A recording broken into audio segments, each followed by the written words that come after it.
السلام عليكم ورحمة الله وبركاته. الحمد لله رب العالمين، والصلاة والسلام على أشرف الأنبياء والمرسلين، سيدنا وحبيبنا وشفيعنا وقرة أعيننا والنور قلوبنا ومولانا محمد وعلى آله وصحبه أجمعين. أما بعد. Yang saya muliakan dan saya hormati para habaib, para alim ulama, para asatidzah, wabil khusus sahibul ma'had, pengasuh pondok pesantren Nurul Hidayah, Rubat Nurul Hidayah, Habib Saleh bin Ali Al-Atas, dan ayah beliau juga Habib Ali Al-Atas, dan tetamu kita Syekh Munir dan Habib Hamid bin Ja'far Al-Gadri, dan seluruh para tamu undangan, para santri, muslimin wal muslimat, rahimakumullah. Alhamdulillah, kita telah banyak mendapatkan mutiara-mutiara yang mahal dan berharga dari untayan-untayan kalimat yang disampaikan oleh tamu kita dari Tarim Hadramut tadi. Maka di sini saya sedikit menambahkan apa yang disampaikan sama beliau yang berhubungan dengan pertama keagungan agama, dan yang kedua berhubungan dengan keutamaan seseorang itu belajar di pondok pesantren. Para jamaah yang dimuliakan oleh Allah, agama Allah Subhanahu wa taala adalah merupakan manhaj, tatanan hidup yang tinggi, tatanan hidup samawi, tatanan hidup yang datang dari Allah Subhanahu wa taala.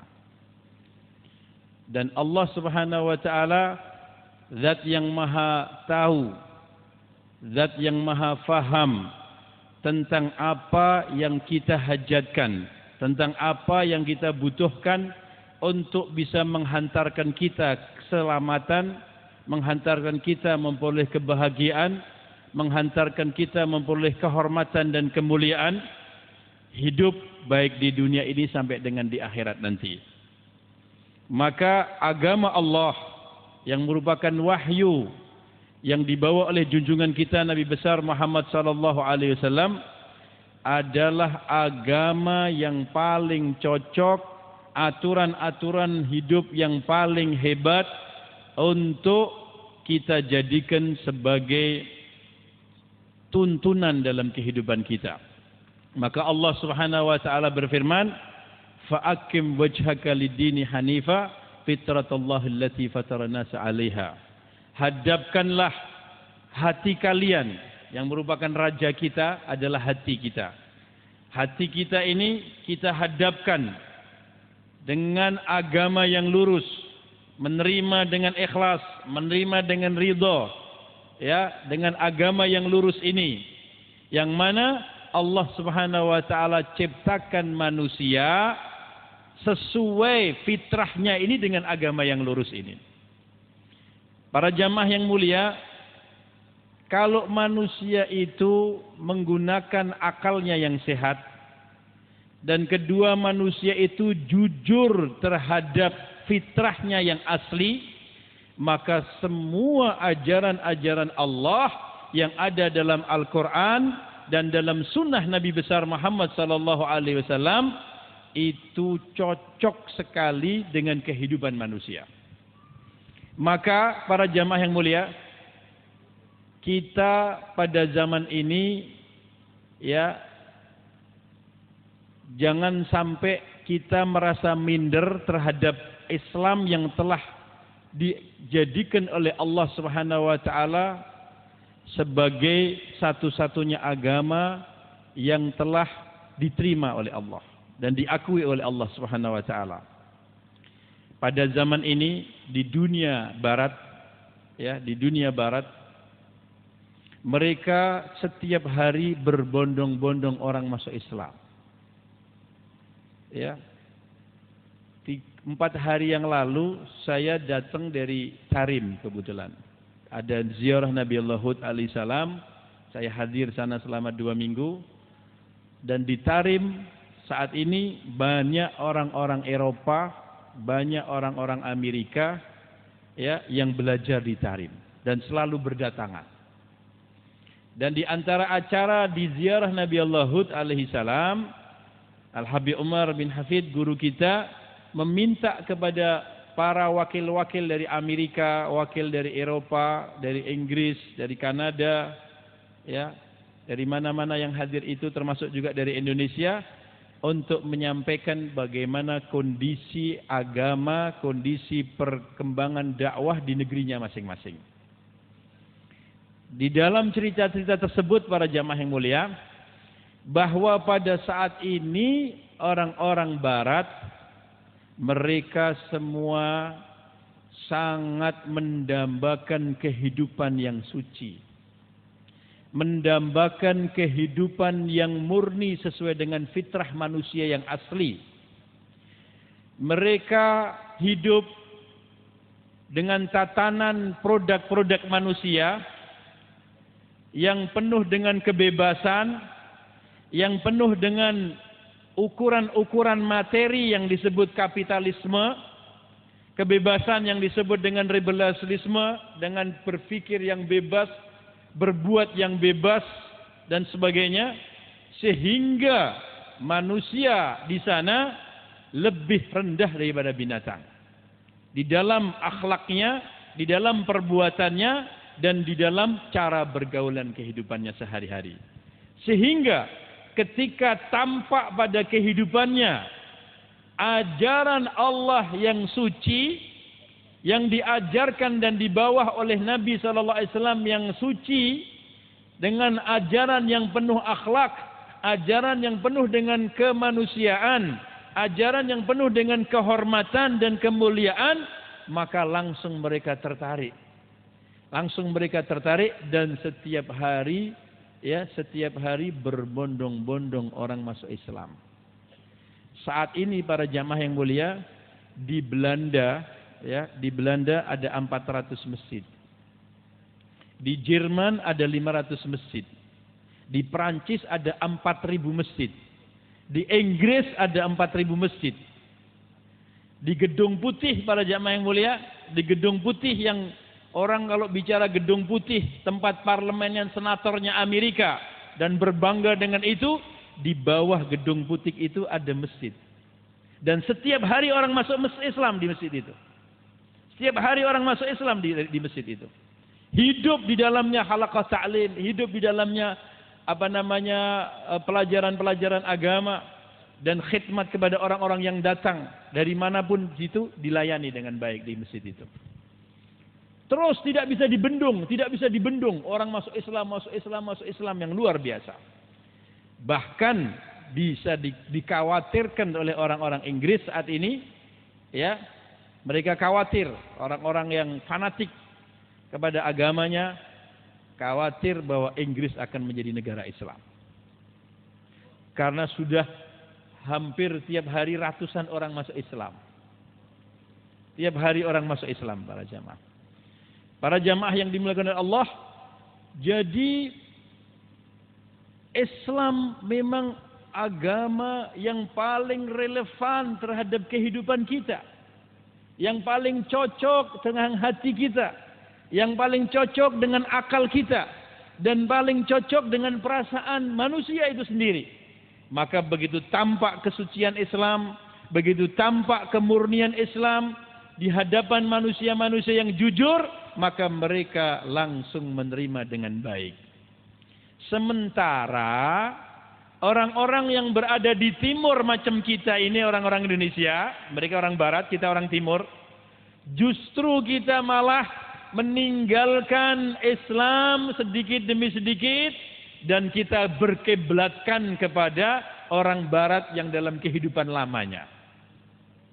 Ya, kita berkiblatkan kepada kehidupan orang barat yang lama. Sehingga banyak dijajakan di TV, di film-film, atau di internet, atau di berbagai macam media, cara berpakaian yang tidak cocok ya dengan hal-hal yang telah diajarkan oleh Allah dan Rasul-Nya. Perempuan-perempuan dengan pakaian-pakaian yang menghinakan dirinya sendiri.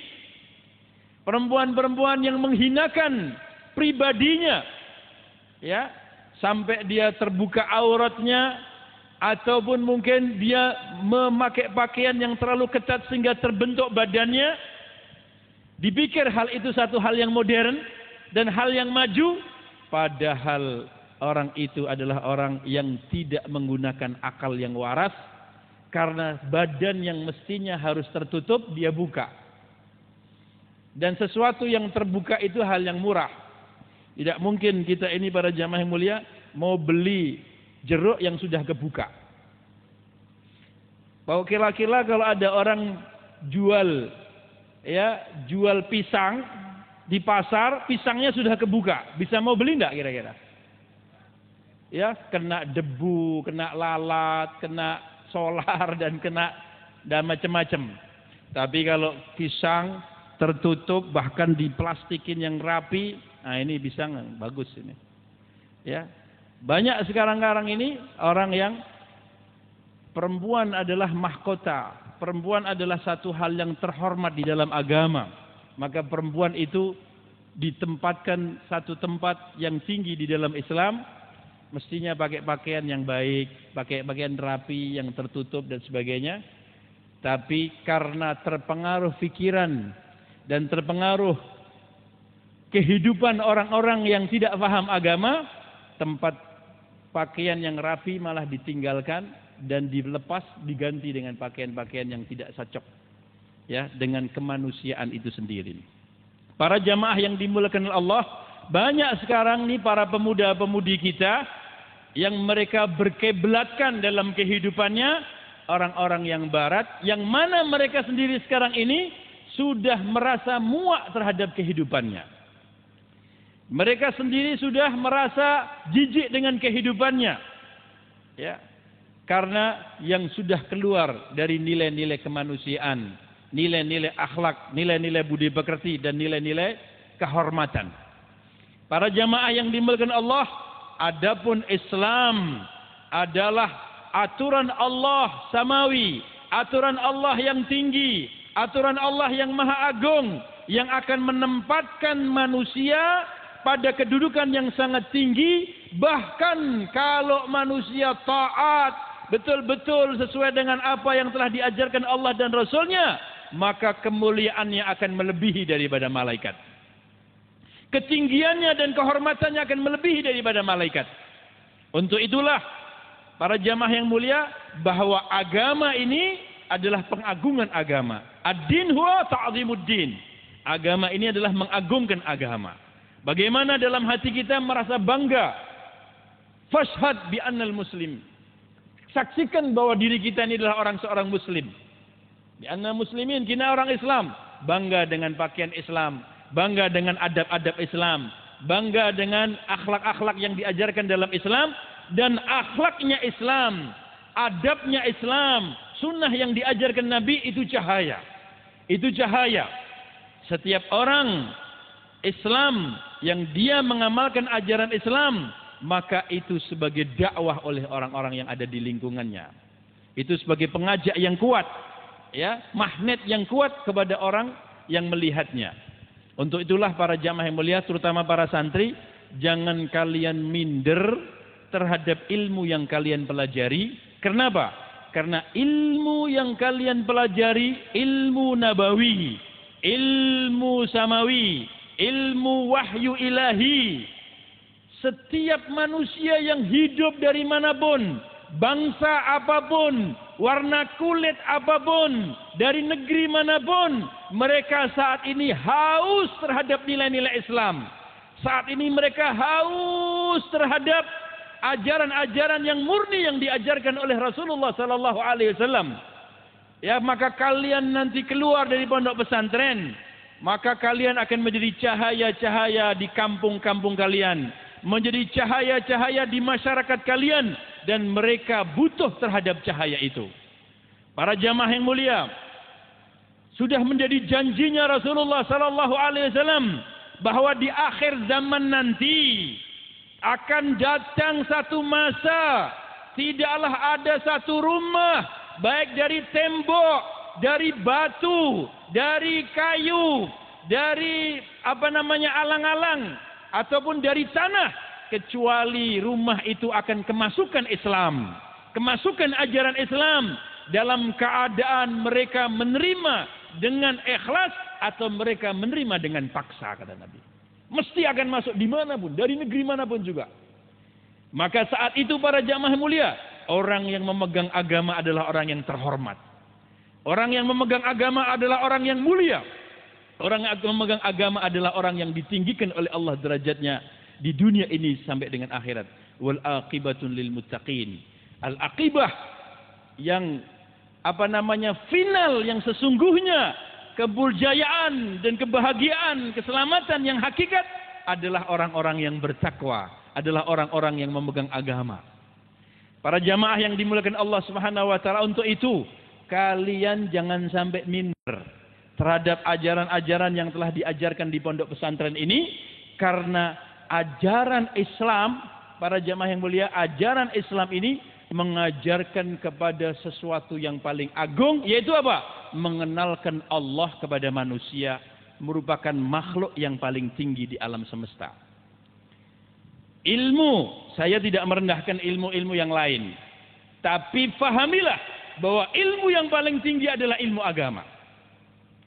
Para jamaah yang mulia, Allah ciptakan jamadat, batu, tanah, air, itu namanya jamadat, benda mati. Dicipta oleh Allah Subhanahu wa taala untuk apa? Dicipta oleh Allah untuk berkhidmat kepada tumbuh-tumbuhan, melayani tumbuh-tumbuhan. Maka tumbuh-tumbuhan ini dia hidup menggunakan fasilitas yang Allah berikan, ditundukkan padanya tanah, ditundukkan padanya pupuk untuk diberi makan, ditundukkan padanya air yang sebagai kebutuhannya, digunakan untuk khidmat kepada tumbuh-tumbuhan. Tumbuh-tumbuhan ini dicipta oleh Allah Subhanahu wa taala untuk melayani, berkhidmat kepada hewan. Maka hewan dia akan makan tumbuh-tumbuhan. Hewan dia akan makan buah-buahan yang dari tumbuh-tumbuhan. Hewan dia akan makan kayu dan sebagainya. Kemudian fahamilah para jamaah yang mulia, hewan, tumbuh-tumbuhan dan benda mati keseluruhannya dicipta oleh Allah Subhanahu wa taala untuk berkhidmat kepada manusia. Kita manusia adalah makhluk yang paling terhormat yang Allah ciptakan alam semesta kita ini untuk diri kita. Ad-dunya khuliqat lakum. Dunia yang diciptakan oleh Allah untuk kita semuanya dan berkhidmat untuk kita. Para jamaah, sedang agama ini mengatur khalifatullah fil ardi yang namanya manusia Bani Adam ini, agama ini supaya mereka memahami kedudukan sesungguhnya sebagai khalifatullah fil ardi, untuk mengejawantahkan atau mewujudkan nilai-nilai luhur yang telah diajarkan oleh Allah dalam Quran dan Sunnah di dalam kehidupannya, dalam mereka berhubungan dengan sesama manusia, dalam mereka hubungannya dengan makhluk-makhluk yang lain, dalam mereka hubungannya dengan Allah dan Rasulnya, maka bersumberkan dengan wahyu ilahi sehingga manusia Bani Adam ini menjadi orang yang tinggi dan terhormat kedudukannya di sisi Allah Subhanahu wa taala. Para jamaah yang dimuliakan oleh Allah, maka betapa pentingnya orang memahami ajaran ini yang akan menghantarkan manusia kepada nilai-nilai yang murni dan tinggi. Itulah agama dan itulah pentingnya pondok pesantren untuk mempelajari apa-apa yang telah diwariskan oleh Nabi tadi. Adapun para jamaah yang mulia, ilmu-ilmu yang selain agama,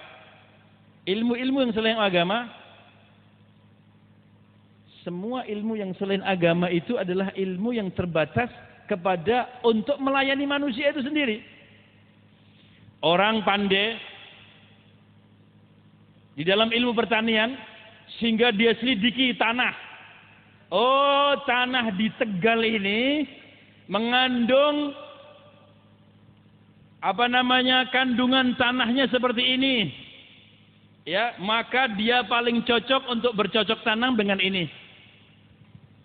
Oh, tanah yang tinggi, yang dingin untuk pertanian ini. Dia selidiki itu tanah. Dia selidiki kandungannya. Dan apa dia selidiki juga tumbuh-tumbuhan yang cocok untuk ditanaminya. Dalam rangka untuk apa? Ilmu tadi. Benda yang dia selidiki dalam rangka untuk berkhidmat kepada kita manusia. Tetapi kalau orang sudah mampu menemukan hal-hal yang demikian, kadang-kadang kita tinggikan setinggi-tingginya sampai kadang-kadang kita lupa kepada agama kita. Ada orang lagi pandai dalam bangun-membangun, insinyur teknik sipil, insinyur arsitek, ya. Dia pandai merancang bangunan, menggabungkan benda satu dengan benda yang lain. Batu, semen, besi dan sebagainya dia rancang, dia ini. Ada yang jadi gedung, ada yang jadi jembatan. Wah, para jamaah, kepandaian dia membentuk satu benda, menggabungkan benda-benda satu dengan lain yang telah Allah sediakan di dunia ini menjadi sebuah kebanggaan yang sebesar-besarnya sampai dia lupa diri. Padahal yang dia pelajari adalah satu hal yang sepele untuk khidmat kepada manusia. Hanya sekedar khidmat kepada diri manusia. Ada lagi orang yang ahli mesin, dia menggabungkan besi satu dengan besi yang lain, ya. Kemudian jadilah kapal terbang, jadilah mobil, jadilah ini dan itu dengan teknologi yang selalu berkembang. Kemudian dia lupa diri. Lupa dirinya apa para jamaah? Kadang-kadang kita juga lupa diri kita. Orang yang mampu menemukan robot, menemukan mesin dan itu sebagainya, menggabungkan satu benda satu dengan yang lain, sampai kebanggaannya dan kebesaran dirinya, akhirnya dia mengatakan kepada kita muslimin, "Hei muslimin, ayo kamu sekarang harus ikut cara hidup saya. Karena saya sudah maju." Majunya diukur dari apa? Majunya diukur dari benda-benda yang dia sudah temukan. Hal-hal yang sepele yang sudah dia buat. Dia mengatakan maju, bolehlah dia maju.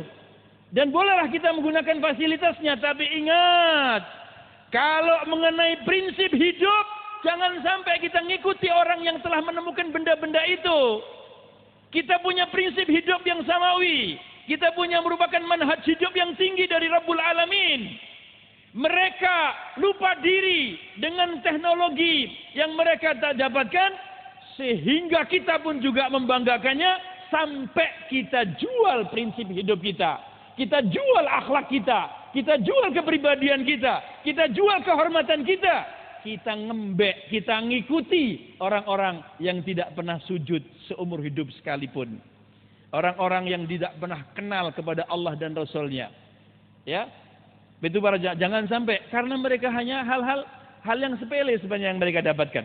Demikian pula seorang dokter ataupun ahli-ahli kesehatan, dia mempelajari penyakit, mempelajari manusia dan sebagainya, ya, untuk berkhidmat kepada manusia. Tetapi kalau agama para jamaah yang mulia, ilmu yang diajarkan oleh Allah dan Rasul-Nya, apa yang dipelajari? Dia pelajari secara keseluruhannya dan secara sempurna para jamaah. Agama ini mengajarkan kepada kita manusia yang merupakan pelaku nizam yang ada di alam semesta ini, diajarkan oleh Allah dengan tuntunan Islam, dengan tuntunan yang maha tinggi dan maha mengetahui Rabbul Alamin.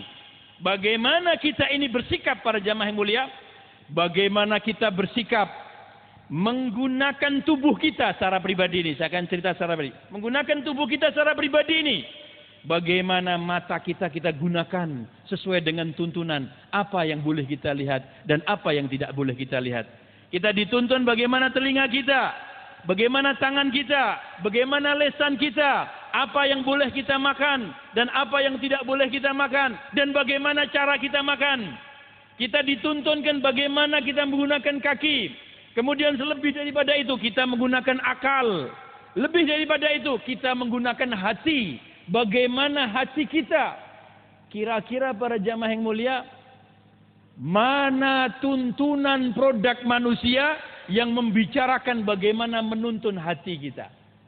Bagaimana menuntun hati kita? Ada. Di dalam Islam, pakaian diatur, pandangan mata diatur, lisan diatur. Dalam hubungan kita dengan anak, dengan istri, dengan ibu, dengan bapak, dengan tetangga, dengan kawan, dengan lawan, dengan musuh-musuh, dengan orang-orang non-Islam, dengan orang Islam, diatur secara keseluruhan para jamaah yang mulia. Ya, lengkap sekali sampai bagaimana akal kita dan bagaimana hati kita, bagaimana roh kita dan bagaimana sir kita diatur di dalamnya. Ya, sampai lebih dalam daripada hati yang namanya roh, lebih dalam dari roh yang namanya sir. Maka Habib Ali Habsyi mengatakan, Allah makmur ajsadana bi ta'atik. Ya Allah, makmurkan jasad saya ini untuk tunduk patuh kepadamu ya Allah. Mata, telinga, kaki, tangan, tubuh secara lahiriah ini supaya makmur terus di dalam taat kepada Allah. Makmur ajsadana bi ta'atik. Wa'mur qulubana bi mahabbatik. Hati sekarang diatur. Ya Allah, ya Allah, jadikan hatiku ini makmur atau penuh untuk bisa mencintaimu. Jadi para jamaah yang mulia, Islam ini menuntun siapa yang boleh kita cintai dan siapa yang boleh kita benci.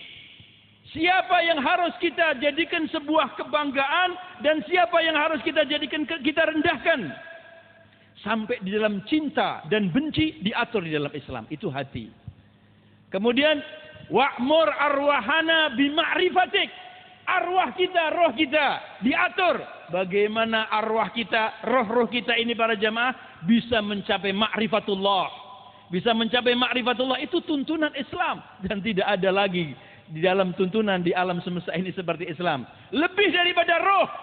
Kemudian Habib Ali mengatakan, wa'mur asrarana bimusyahadatik. Ya Allah, penuhilah juga sir kami untuk bisa mencapai menyaksikanmu, musyahadah denganmu, sebagaimana hadis Rasulullah SAW, al-ihsan an ta'budallaha ka'annaka tarahu fa illam takun tarahu fa innahu yarak. Yarallah, musyahadatullah itu bisir insani. Ya, para jamaah yang mulia, inilah ajaran Islam yang sangat-sangat tinggi. Mengatur lahir, mengatur hati, mengatur roh, mengatur sir para jamaah. Mengatur hubungan dengan sesama, mengatur dengan lingkungan, mengatur dengan Rasulullah mengatur bagaimana kita berhubungan dengan tumbuh-tumbuhan, bagaimana mengatur kita dengan hewan. Maka Rasulullah mengatakan, innallaha katabal ihsan ala kulli syai' fa idza dzabhtum fa'sulu dzibhah wa idza qataltum fa'sulu qitlah falyahiddu hadakum syafratahu wal yurih dhabihatahu. Rasulullah mengatur supaya kita berbuat baik kepada segala sesuatu. Rasulullah memerintahkan kita, innallaha katabal ihsan ala kulli syai'. Ala kulli syai' itu mutlak kepada seluruhnya. Apa saja yang namanya syai'un kita harus berbuat baik. Maka Rasulullah itu menuntun kepada kita, sampai kepada hewan pun Rasulullah menjaga kehormatannya, menjaga perasaannya. Maka tidak boleh kita menyembelih hewan kecuali dengan pisau yang tajam. Kita tidak boleh menyembelih hewan di depan teman-temannya. Kita tidak boleh menyembelih hewan, membawa hewan, menampakkan pisau yang kita bawa. Kita bawa kambing, pisaunya kita tampakkan, tidak boleh. Makruh itu. Karena membuat dia tidak nyaman. Ya, tidak nyaman. Kita menyembelih kambing banyak atau sapi banyak, kita sembelih di depan teman-temannya. Tidak, makruh. Sembelih yang tempat lain yang jauh, sehingga teman-temannya tidak lihat. Tuntunan Nabi. Rasulullah SAW haramkan kepada kita untuk mengganggu tumbuh-tumbuhan ketika kita di tanah suci haram Madinah atau haram Mekah. Kalau beliau habis selesai wudu, kemudian beliau siramkan sisa wudunya kepada tanam-tanaman yang ada di sekitarnya. Mengajarkan kepada kita nilai-nilai keluhuran sampai kepada binatang dan tumbuh-tumbuhan. Itulah Nabi SAW. Itulah Nabi SAW dan ajaran Rasulullah. Ini ajaran Islam. Ajaran yang sangat tinggi dan bernilai. Maka untuk itu, sekali lagi saya katakan, santri-santri, jangan kalian ini menggantikan kesucian dan ketinggian dan kehormatan Islam dengan ajaran-ajaran yang rendah dari orang-orang kafir. Ya, jadi ajaran-ajaran rendah dari orang-orang kafir, karena mereka akan mengeluarkan kita dari nilai-nilai ketinggian dan keluhuran menuju kepada nilai-nilai iblis dan menjadi nilai-nilai hewan, bahkan lebih balhul adal. Ulaika kal an'am balhul adal. Mereka itu seperti binatang ternak, bahkan lebih rendah dari itu. Kemudian yang terakhir, para jamaah yang mulia, pondok pesantren adalah merupakan lembaga pendidikan yang mengajarkan kepada kita nilai-nilai Islam itu sendiri. Dan ketinggian daripada pondok pesantren satu, ilmu pondok pesantren nyambung ilmunya dari guru kita sampai Nabi. Ini khususiyah ilmu agama. Jadi murni pemahaman pelafatan ilmu itu dituntun sesuai dengan melafatkan Quran, makhrajnya itu ada sanadnya, lafadznya. Kemudian pemahaman isi Al-Quran ada sanadnya. Pemahamannya tidak boleh sepaunya kita sendiri, harus mengikuti pemahaman guru kita. Dan pemahaman guru kita ini nyambung dengan gurunya lagi sampai Nabi SAW. Kemudian setelah itu praktek dalam kehidupannya terhadap pemahaman itu sesuai dengan tuntunan guru kita. Kemudian lain daripada itu, waridat yang dimunculkan setelah kita mengamalkan dengan bisyarat dan dengan hal-hal yang diberikan oleh Allah Subhanahu wa taala, kita sampaikan kepada guru kita. Guru, saya dapat begini, saya dapat gini, saya begini, berikutnya bagaimana, itu dituntunkan di dalam Islam. Ini sanad para jamaah. Ini sanad. Dan ini khususiyahnya Rasulullah SAW dari nabi-nabi yang lain.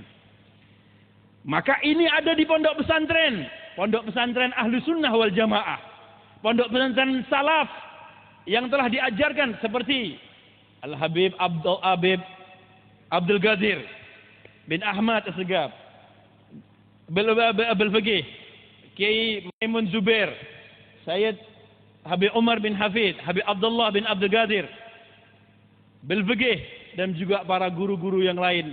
Beliau ini memiliki sanad yang menyambung sampai Nabi besar Muhammad SAW. Murni, ajarannya murni, lafadznya, pemahamannya, prakteknya, kemudian hakikatnya, semuanya menyambung sanadnya itu. Ini khususnya pondok pesantren salaf para jamaah. Dan tidak ada lain kecuali yang dimiliki ahli sunnah wal jamaah. Semuanya nyambung. Satu. Yang kedua, di dalam pondok pesantren, para jamaah yang mulia, bukan hanya diajarkan transfer pengetahuan. Dulu saya sekolah juga. Saya sekolah SD, saya sekolah SMA, SMP negeri. Saya sekolah SMA Negeri Solo, SMA 4 Negeri Solo. Saya lulusan sana. Saya kuliah akuntansi, ya. Kemudian pulang dari Hadramaut, saya kuliah lagi untuk ngambil S1 di bidang agama. Selesai. Artinya para jamaah yang mulia, saya mempelajari dua dunia. Dunia umum dan juga dunia agama. Dunia agama, ya, yang kita pelajari di pondok pesantren jauh lebih hebat dibandingkan dengan orang-orang yang sekolah di umum. Kenapa? Karena kalau di sekolah umum kita belajar di SMA, di perguruan tinggi, hanya transfer pengetahuan. Dosen atau guru ngajar, gini loh matematika, gini loh fisika, gini loh biologi, selesai. Diajarkan di tes, kita bagus, selesai. Itu namanya transfer pengetahuan para jamaah. Tapi di dalam pendidikan pesantren tidak cukup itu. Apa? Transfer kepribadian, transfer sifat, transfer karakter. Dari siapa? Dari sang guru kepada murid. Dari sang guru kepada murid. Maka seorang murid yang setia dengan gurunya, maka dia akan mengambil cahaya dan karakter dan sifat dari gurunya. Ya, cara duduknya, cara bicaranya, cara berakhlaknya, dia nostalgia mikir dulu guru saya itu begini. Seperti Rasulullah Sallallahu Alaihi Wasallam diambil dari para sahabat. Sahabat Rasulullah Sallallahu Alaihi Wasallam terbagi akhlak mulianya Rasul, terbagi adab-adabnya Rasul kepada dalam pribadi-pribadi sahabat-sahabat Nabi. Itu nyambung dari sahabat sampai tabi'in, dari tabi'in sampai tabi'in, terus sampai kepada guru-guru kita. Maka para jamaah yang mulia, seorang santri dia akan mendapatkan ilmu akhlak, ilmu sifat, ilmu karakter yang ada dalam gurunya. Bagaimana gurunya menerima tamu, bagaimana gurunya sholat malam, bagaimana gurunya duduk berzikir, bagaimana gurunya berbicara kepada orang muda, orang tua. Kira-kira ada tidak di sekolahan para jamaah? Tidak ada. Tidak ada di sekolah. Guru ngajar selesai. Tidak akan menuntun sampai sejauh itu. Tapi di pondok pesantren kita duduk sama kiai. Kita duduk sama habib. Kita duduk sama guru kita. Bukan itu saja para jamaah. Pada guru tertentu, pada guru yang sudah pada tingkatannya, orang-orang guru-guru yang hebat, bukan hanya melihat daripada akhlak kita, beliau melihat hati kita. Maka guru saya sering mengatakan, kalau kamu duduk kepada raja, kalau kamu duduk kepada sultan, jaga lisanmu. Jaga lisan. Karena kamu pandai berbicara, kamu akan dapat duit dari sultan itu. Tapi kalau mau salah bicara, kamu akan dipenjara. Tapi kalau kamu duduk dengan seorang guru, wali, jaga hatimu. Jaga hatimu. Karena wali itu tahu apa yang ada dalam hatimu. Apa niatmu? Apa kepentinganmu? Apa hatimu dia tahu. Dan itu terbukti pada diri saya. Beberapa kali saya itu dipanggil khusus oleh guru saya, Habib Umar. Kamu punya hati begini. Kamu nanti sebegini, tidak boleh begini, tidak boleh begini. Waktu saya masih kecil dulu sana, kemudian saya menjadi ketua kamar waktu itu. Kalau ada sesuatu hal yang saya pimpin di kamar, ada hal-hal yang tidak betul, selesai belajar saya dipanggil sendiri, panggil. Kalau kau jadi pemimpin tidak boleh begitu ya, hatimu tidak boleh begini ya, sama orang. Subhanallah, saya merinding. Luar biasa, semuanya dilihat dari saya. Ini guru para jamaah. Dia memperhatikan kita, bukan diri kita saja. Sampai hati kita diperhatikan sama beliau. Pola pikir kita diatur sama beliau. Para jamaah yang mulia, ini ada di pondok pesantren. Tidak ada di ilmu tempat lain para jamaah. Betul apa enggak? Jadi transfer pribadi namanya ini. Bukan itu saja. Sampai kita selesai pun, lulus pun, rabitah qalbiyah, wa rabitah ruhaniyah, rabitah batiniyah dengan guru nyambung sampai sekarang. Sampai sekarang para jamaah yang mulia. Jadi kalau ada sesuatu hal yang tidak cocok, ada satu hal yang beliau tidak berkenan, beliau datang. Beliau datang melalui mimpi atau melalui teguran-teguran yang beliau tegur kepada kita. Ini guru namanya apa? Ini guru namanya para santri. Ya, dan ini adanya dalam ahli sunnah wal jamaah. Ini adanya dalam hubungan sanad yang kuat kepada Nabi SAW para jamaah. Khususiyah pondok pesantren, tidak ada tempat lain ahli sunnah wal jamaah seperti itu. Ketiga, bukan saja transfer ilmu, tapi hanya juga transfer karakter. Kemudian yang ketiga, di pondok pesantren ini para jamaah yang mulia, ya, diajarkan hal-hal yang sifatnya praktek dalam kehidupan. Praktek di dalam kehidupan. Saya dulu, ya, ketika lulus SD, saya di pondok pesantren. Belajar pondok pesantren, belajar pagi di sekolah umum, pulang di pondok pesantren. Dari mulai SD, lulus SD, ya, dari mulai lulus SD, kita sudah diajarkan kepada hal-hal yang sifatnya manajemen hidup. Di dalam pondok pesantren tidak ada, mungkin di rumah kita. Dikasih uang sama ibu 100.000 mulai 1 bulan. Seorang anak lulus SD, berarti SMP kelas 1, harus pandai memanajemen uang. Ya ada, bagaimana 100.000 ini tidak habis 1 bulan. Karena kalau habis 1 bulan, tidak bisa jajan, tidak bisa hal-hal yang enak untuk kehidupan dibagi. Para jamaah yang mulai kira-kira kalau di rumah atau di sekolahan umum bisa tidak seperti itu? Ya tidak bisa dong. Wong kita di rumah kita. Tapi di pondok pesantren terdidik. Nanti kalau sama ibu, kenapa kok 100 ribu kok habis 1 bulan? Mestinya harus cukup 1 bulan. Dia tegur, dia pelajari. Kita praktek akhirnya mampu kita memanage uang. Kedua, mampu kita memanage waktu. Di rumah tidak terurus, kadang-kadang ibu kita ke pasar, bapak kita bekerja, kita main dengan siapa, waktunya kapan, tidak banyak terurus. Tapi di pondok pesantren, bangun sebelum subuh. Kita sudah dibanguni sebelum subuh. Kemudian kita wudu, kita sholat tahajud. Kemudian kita sholat subuh berjamaah. Habis sholat subuh kita wiritan, kita murojaah. Nanti duha bagaimana, nanti duhur bagaimana, istirahatnya bagaimana, murojaahnya bagaimana, ba'da asarnya bagaimana. Semua kehidupan 24 jam kita harus bisa memanage. Kapan kita tidur, kapan kita belajar, kapan kita istirahat, kapan kita bermain dan sebagainya, memanage waktu dan memanage keuangan. Lain daripada itu juga di dalam pondok pesantren kita bergaul dengan berbagai macam orang-orang yang karakternya beda-beda. Ada yang dari Papua, ada yang dari Makassar, ada dari ini, hidup satu kamar. Oh, berarti kita belajar bagaimana kita berwatak kepada teman-teman kita ini. Walhasil para jamaah yang mulia, pendidikan pondok pesantren adalah pendidikan yang sangat luar biasa. Itulah yang akan dihancurkan oleh musuh-musuh Islam, sistem pondok pesantren. Para jamaah yang mulia, pondok pesantren ini yang pertama kali membuat Sunan Ampel. Dan dengan pondok pesantrennya Sunan Ampel, beliau mampu mencetak alim ulama besar dan wali-wali Allah, termasuk putra Brawijaya 5, yaitu Raden Patah, itu lulusan pondok pesantren Sunan Ampel itu. Ya, Abdul Fattah, Raja Demak yang pertama kali. Sunan Giri, Sunan Derajat, itu lulusan Ampel para jamaah.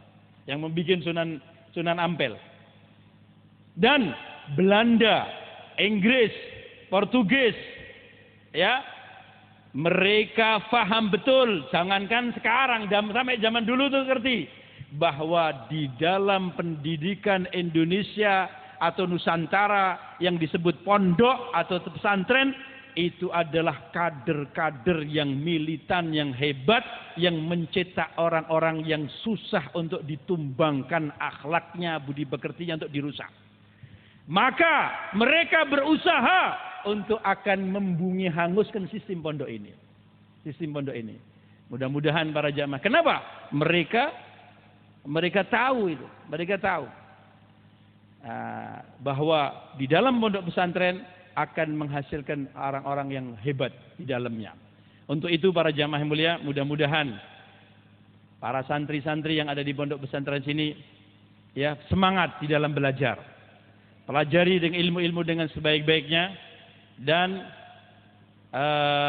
berbanggalah kalian mempelajari ilmu agama dengan cara betul-betul mensyukuri nikmat Allah ini dengan belajar dengan sesungguh-sungguhnya, pelajari ilmu sampai selesai dan sampai kita bisa mengamalkan ilmu kita ditambah dengan akhlak dan budi pekerti yang tinggi, kemudian kita dakwahkan ilmu kita. Mudah-mudahan kalian akan menjadi orang-orang pewaris Nabi sallallahu alaihi wasallam dan menjadi cahaya-cahaya di masyarakat dan menjadi orang-orang yang berguna bagi bangsa, agama dan negara insyaallah. Amin ya rabbal alamin. Alhamdulillahirabbil alamin. Allahumma salli wa sallim ala sayidina Muhammadin miftahi babi rahmatillah. Adada ma fi ilmillah salatan wa salaman daimaini bidawami mulkillah wa ala alihi wa sahbihi. Ya Allah ya Rahmanur Rahim ya Hayyu ya Qayyum. Ya Dzal Jalal Ikram ya Arhamar Rahimin. Irhamna walidina masyayikhina wa jami'il muslimin wa farrij anna wal muslimin ya rabbal alamin. Allahumma hdina wahdi bina waj'alna sababan liman ihtada ya rabbal alamin.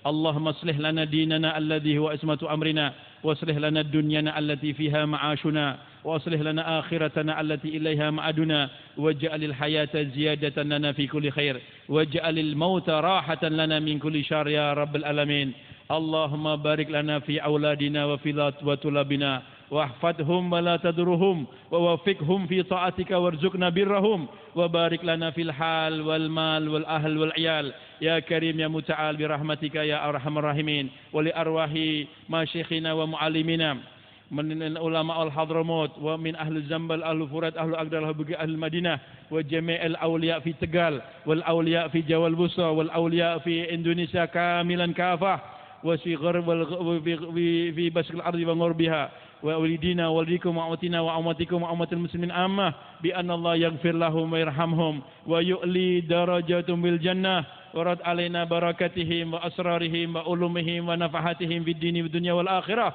واختم لنا ولكم بالحسنى بعد أمر طويل في طاعة الله بخير ولطف وعافية واجعل هذا المعهد المباركا يا رب العالمين اخرج من هذا المعهد النجباء الأذكياء العلماء العاملين فقههم في الدين ويعلم التعويل برحمتك يا أرحم الراحمين واجعل طلابهم من النجباء والأذكياء دعاة العاملين يا رب العالمين جاءوا ويدعوا عنا وعنكم وأسرنا وأسر هذا البيت وجميع طلاب هذا المعهد شر الفتن والمحن والأمراض والأسقام ما ظهر منها وطن واصلح لنا شأننا كله برحمتك يا أرحم الراحمين ويبارك في أساتذتهم ويبارك في المدير هذا المعهد ويبارك في أسرهم ويبارك في طلابهم يا رب العالمين وجعلهم مباركة كاملا ومربوطا بسيد المرسلين وأشرف المرسلين وجميع مشايخنا ومعلمنا أجمعين على هدينه وكل نية صالحة نوينا كما أسلف الصالحين نوينا كما مشايخنا ومعلمنا خصوصا حبيب عمر بن محمد بن سالم بن حفيظ مثل هذه المناسبة وإلى حضرة النبي محمد صلى الله عليه وسلم بسر الفاتحة. أعوذ بالله من الشيطان الرجيم. Assalamualaikum warahmatullahi wabarakatuh. Waalaikumsalam warahmatullahi wabarakatuh. Jazakallah khair. Terima kasih kami sampaikan pada Al-Mukarram Al-Habib Shalih bin Muhammad Al-Jufri yang telah menyampaikan tausiahnya. Mudah-mudahan bisa menjadi pegangan bagi kita dalam menapaki kehidupan sehari-hari.